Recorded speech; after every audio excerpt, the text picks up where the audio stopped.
¿Qué tal amigos de Mega News? Y regresamos a Colombia esta vez para ver al nuevo Congreso de Colombia, este nuevo gobierno que se forma el día de hoy, 20 de julio. Estaremos trayéndole diferentes entrevistas con legisladores, pero también con diferentes personalidades de la política colombiana. En este caso, voy a hablar con el director ejecutivo del Instituto de Ciencia Política ICP, Carlos Chacón. Escuchemos lo que nos dijo. Carlos, bienvenido. Muchas gracias, César. Un gusto estar con ustedes hoy. Gracias. Primera vez que gana la izquierda en Colombia, o digamos, un personaje que representa la izquierda extrema en Colombia. ¿Qué elementos llevaron, en tu opinión, a que el electorado colombiano pues votara por Gustavo Petro? Son varios, pero para resumirlos, yo creo que ha sido la consolidación de un discurso basado en una narrativa que desconoce lo que hemos avanzado como sociedad, una narrativa que ha generado frustración y rabia frente a determinados sectores, una narrativa basada en culpar a ciertas élites políticas, pero también sociales y económicas, de lo que muchos colombianos están sufriendo, y una narrativa que lo que ha posicionado como el cambio del país, en realidad, pues es más de lo mismo, pero supieron venderle la idea de un cambio. El otro elemento es que creo que desafortunadamente ciertos sectores se centraron en asustar con el tema del castrochavismo, creyendo que eso toda la vida iba a servir para ganar elecciones, y no le dieron un contenido distinto a una propuesta a la gente que la llenara de esperanza. Y el ciudadano a pie tiene problemas en su día a día. Efectivamente, si tú le sumas sus problemas, más una falsa percepción creada por esta narrativa mentirosa, y un sector que lo que le ofrece es miedo, pues la gente prefirió votarle al cambio porque espera recibir algo de ese cambio. Claro. Además, pues claramente toda una maquinaria que vimos de la pasada campaña basada en la desinformación, en ataques de tipo personal, en desacreditar, es la suma de muchas cosas e indudablemente los cambios de tiempo, ¿no? La crisis de la pandemia, la gente salió agotada de la pandemia, salió en muchos casos con problemas económicos que toman tiempo recuperarse, a pesar de que el país se ha recuperado. Fíjate que hubo crecimiento económico, pero el desempleo seguía en 2 dígitos, y a pesar de que el gobierno hizo esfuerzos, pues eso impacta. Las situaciones y los imaginarios de la narrativa en contra del gobierno y del uribismo, que era tal vez la fuerza a derrotar, todas esas variables están ahí y justifican el por qué la gente prefirió votarle al cambio. Ahora, hay que decir una cosa importante. La gente en la segunda vuelta votó por 2 tipos de cambio, pero el que ganó, ganó solo con 700.000 votos. Claro, en una democracia el que gana, así sea por un voto, gana. Correcto. Pero hay que decir que aquí también casi un 50% no quería el tipo de cambio del gobierno que ganó. Quería otro cambio, cualquiera, menos el que representaba a Gustavo Petro. Eso es importante decirlo porque eso tiene que ver mucho con la legitimidad y con hacer notar que aquí hay unas realidades. Y esas realidades también tienen que ver con los partidos políticos tradicionales que antes de la segunda vuelta y hasta marzo, muchos de ellos se mostraban partidos opuestos a ese proyecto político que ganó. Paradójicamente. Y yo voy a eso, Carlos, precisamente. Gustavo Petro en las elecciones de marzo, pues digamos tomó cierta fuerza dentro del Congreso colombiano, pero no tenía una mayoría. Había, digamos, una especie de balance de poder dentro de este nuevo gobierno y nuevo Congreso que empieza el día de mañana, 20 de julio. Sin embargo, hemos visto recientemente que muchos de los diferentes corrientes o visiones políticas, como el Partido Conservador, el Liberal, pues ya han besado el anillo de este nuevo presidente y técnicamente le dan una mayoría absoluta a esta nueva administración que representa a Gustavo Petro. Basado en eso, ¿cómo ves los próximos 4 años en términos de políticas públicas para Colombia? Pues va a ser bastante complicado si lo que está en el plan de gobierno del candidato hoy presidente electo Gustavo Petro pasa por ese Congreso sin mayor oposición. ¿Cuáles son los, digamos, 1 o 2 de las cosas más radicales que ves tú en esa agenda? Muchas, los temas de propiedad privada de la tierra, la redistribución del ingreso, el tema pensional, la prohibición de la exploración y exportación de los hidrocarburos. Pero lo más importante es que muchas de esas propuestas en sí mismas encarnan un modelo confiscatorio, redistributivo. No solamente es más impuestos, sino es castigar la generación de riqueza, de redistribuir, de inseguridad de la propiedad privada, la emisión de dinero, lo que cuesta financiar el programa de gobierno de Gustavo Petro, que no son 50 billones, es mucho más. Claro. Porque su plan de gobierno no incluye, por ejemplo, todo el programa de empleo público. Eso por sí solo vale casi otros 50 billones de pesos. Entonces, ¿de dónde van a salir esos recursos? Hay tres fuentes: impuestos, emisión monetaria, que todos sabemos termina generando inflación, y deuda pública. Caso Estados Unidos, que lo vemos actualmente. Estados Unidos, pero también Argentina. Es decir, eso ya está pasando en el mundo, esto no es nuevo. Entonces, lo cierto es que su plan de gobierno tiene muchos problemas. Sin una oposición, que además es necesaria una democracia, uno espera, y la lógica de las democracias fuertes, como es el caso de Estados Unidos, que por eso tiene elecciones de medio término, es que el Congreso tenga una oposición o haga una oposición al gobierno. Pero sin una oposición, pues aquí lo que vamos a tener es básicamente un gobierno que va a poder hacer todo lo que quiera, y eso genera preocupación porque son más de 10 millones de colombianos que no querían ese modelo de gobierno y que no van a tener una representación política en el Congreso de la República, que es la instancia de representación para hacerlo. Se hablaba también de una posible constituyente, o sea, cambiar la Constitución de Colombia. ¿Crees, Carlos, que eso llegara a pasar, podría pasar? Y si sucede, ¿qué cambios radicales podrían suceder dentro de la Constitución? La narrativa para esa constituyente se está construyendo desde distintos frentes. Lo primero que hay que decir es que tanto Gustavo Petro, que hace algunos meses dijo que su programa o su proyecto político y el del pacto histórico necesitaban al menos 16 años, si a eso le sumas que Roy Barreras, una ficha muy importante del petrismo y quien mañana asumirá la presidencia del Congreso, ha dicho que el pacto histórico o el proyecto de Gustavo Petro necesita al menos 12 años, ya te está diciendo, preparando el terreno. Están construyendo el relato. Si tú a eso le sumas el informe de la Comisión de la Verdad, que habla de un nuevo pacto nacional, de un nuevo marco legal que deponga las armas en la acción política, que además eso ya está en la Constitución, que dice que la Constitución Política del 91 no logró frenar la violencia, es decir, que está construyendo la narrativa y la justificación en torno al informe de la Comisión de la Verdad para cambiar la Constitución. Y si a eso le sumas una narrativa que también viene hace mucho tiempo sobre los problemas de la justicia en Colombia, que son muchos, por supuesto, no los estoy negando, pero que dice que entonces esos problemas la única forma de solucionarlos es mediante una constituyente. Si tú sumas estas tres cosas, dices, este gobierno le va a apostar a una constituyente. Hoy le quedaría muy difícil, porque tiene el 50% del país que no votó por ese proyecto. Sí, un Congreso que puede serle favorable, pero saben que no es el timing. Por eso es muy probable que esa constituyente no empiece a salir ya, ¿cierto? Luego de unos 12 meses, cuando muchas cosas no salgan, pero cuando ya logre el nuevo gobierno nombrar contralor, nombrar magistrados, porque hay magistrados que se les vence el periodo, correcto, consolidar su poder con el presupuesto del gobierno entrante frente al Congreso y frente a los políticos regionales, y tenga el ambiente para crear la narrativa de la necesidad de una constituyente, va a llegar. Y si llega, pues claramente no va a ser una constitución que garantice la separación y equilibrio de poderes. Eso ya lo hemos visto. Temas como la reelección, un Congreso unicameral, cambiar el modelo de administración del Estado, de los entes territoriales, en fin, lo que ya están viviendo países como Chile. Eso es exactamente lo que se puede venir en una constitución de ese tipo, que ya lo hemos visto en los ciclos anteriores cuando la izquierda ganaba en América Latina.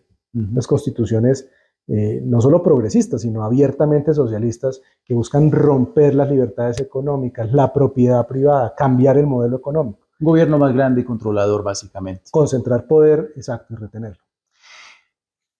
En los Estados Unidos, Mega News, pues, como hemos mencionado, se ve en los Estados Unidos, la población colombiana que vive allí es amplia.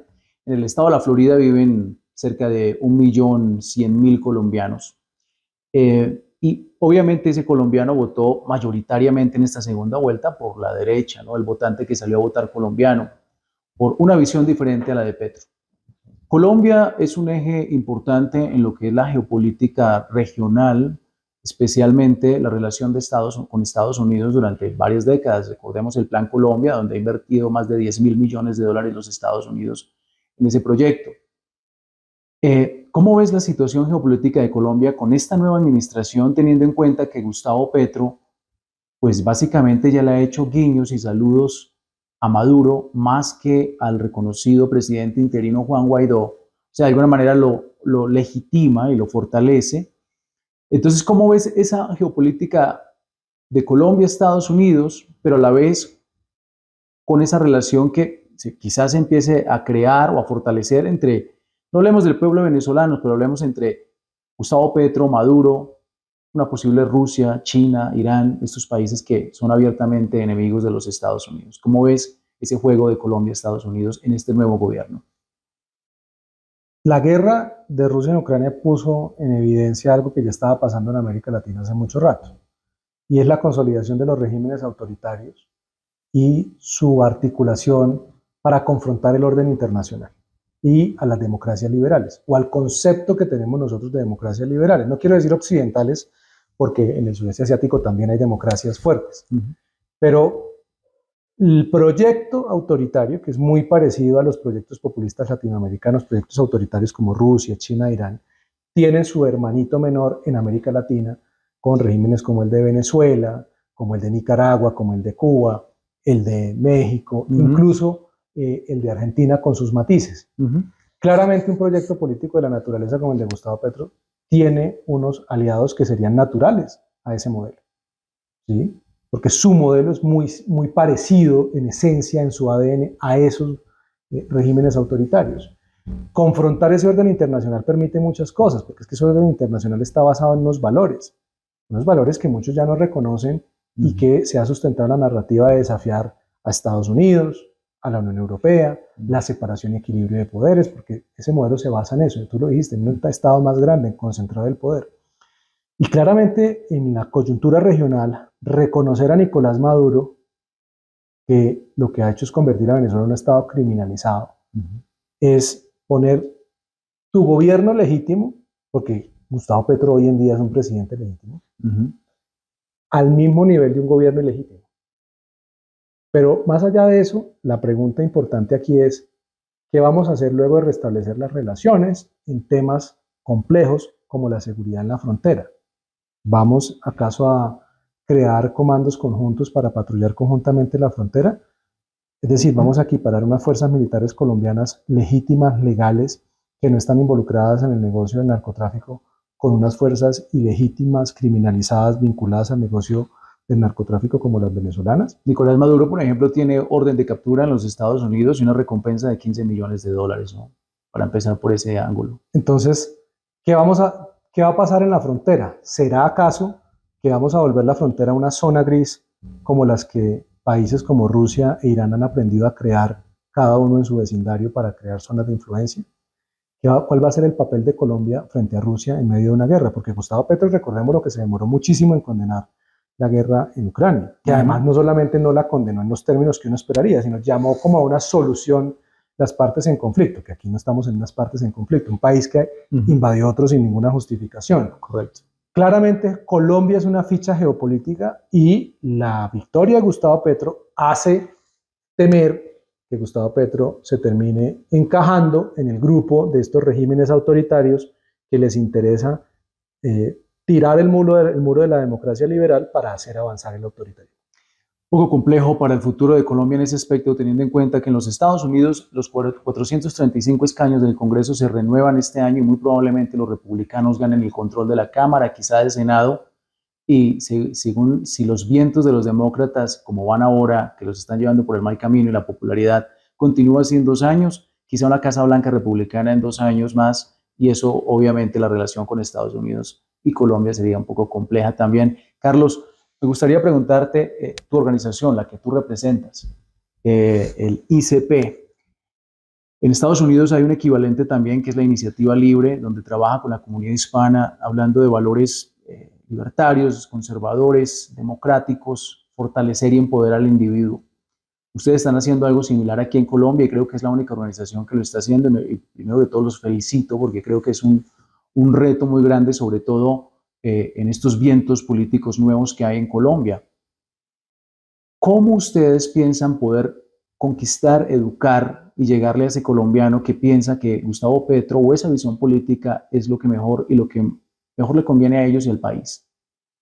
Yo creo que hay que contarle a la gente realmente cuál es el beneficio que tiene el modelo que promovemos, que es el modelo de la libertad económica, de la democracia liberal basada en la separación y equilibrio de poderes, en la alternancia en el poder, en la transparencia y la rendición de cuentas, en el gobierno limitado y una libertad económica que permita algo bastante sencillo, que es lo que ha hecho progresar a las sociedades, el emprendimiento y la función empresarial. No un tamaño de Estado gigante, no un Estado que da subsidios, un Estado con un tamaño reducido que garantiza unas condiciones mínimas de seguridad y justicia para que la gente pueda convivir pacíficamente. Ese modelo ha demostrado funcionar en el mundo. Eso no es teoría. Cualquier índice de libertad económica lo demuestra, pero a la gente hay que explicarle esto de una manera que lo entienda, porque esto no se puede quedar en la narrativa académica, no se puede quedar en una esfera distinta. Para nosotros es fundamental incidir políticamente en términos de lograr analizar los impactos de la agenda de Gustavo Petro, del nuevo gobierno, obviamente incidir ante el Congreso y ante el propio gobierno para pedirle que tengan en consideración esos impactos, mostrarle a la sociedad civil esos posibles impactos y, por el otro lado, formar también a la sociedad civil. Nosotros creemos que el país quedó en un vacío en dos sentidos, en un vacío de liderazgo frente a un modelo distinto al del gobierno que ganó y en un vacío de contenido ideológico. Y ahí el instituto tiene que llenar ese vacío, tiene que dar ideas, y ese es el papel de los centros de pensamiento, ganar la batalla de las ideas. Y nosotros tenemos un papel que jugar ahí, por eso formar a los liderazgos emergentes y a los políticos que van a participar en las elecciones territoriales de octubre del próximo año es fundamental. Entonces el instituto tiene un papel muy importante ahí, hay que llegarle a la sociedad civil, hay que hablar con ellos, hay que poner en marcha estrategias de comunicación para que la gente realmente con una mirada objetiva, independiente, nosotros somos apartidistas y eso es muy importante decirlo, no pertenecemos a ningún partido político, no apoyamos ninguno. Es más, si hoy nos preguntaran con qué partido político se identifican, con ninguno, porque realmente hoy en día ningún partido político encarna los valores y los principios que el ICP defiende. Nosotros tenemos que lograr posicionar ante la opinión pública esa narrativa del modelo que sí funciona, de la defensa de las instituciones democráticas y de la importancia de defender las libertades económicas como el principio fundamental que permite una cosa, que es tal vez la más relevante que hemos logrado como civilización y como humanidad en los últimos 200 años, la prosperidad incluyente, que haya movilidad social, que haya generación de riqueza, superación de la pobreza. Eso no ha logrado ningún otro modelo. El otro modelo, el socialista, progresista, como lo quieran llamar, lo único que ha hecho es acabar con lo que hemos logrado cuando hemos adoptado ese modelo. Defender y explicar qué es el capitalismo del libre mercado, no ser vergonzantes. Ese también es un problema de muchos sectores políticos porque están pescando votos. Nosotros no pescamos votos, nosotros queremos realmente ciudadanos comprometidos con eso y crear una comunidad en torno al instituto que sea capaz también desde la opinión pública de incidir en el debate político. Claro. Carlos, para concluir, difícil siempre predecir los temas políticos, pero brevemente me gustaría que me respondas, Gustavo Petro, ¿4 años o más? Pues yo arranqué contándoles que él anunció que su proyecto político es de al menos 16 años. Si logran la constituyente, seguramente van a poner la reelección y es probable que quieran no solamente 4, sino muchos más.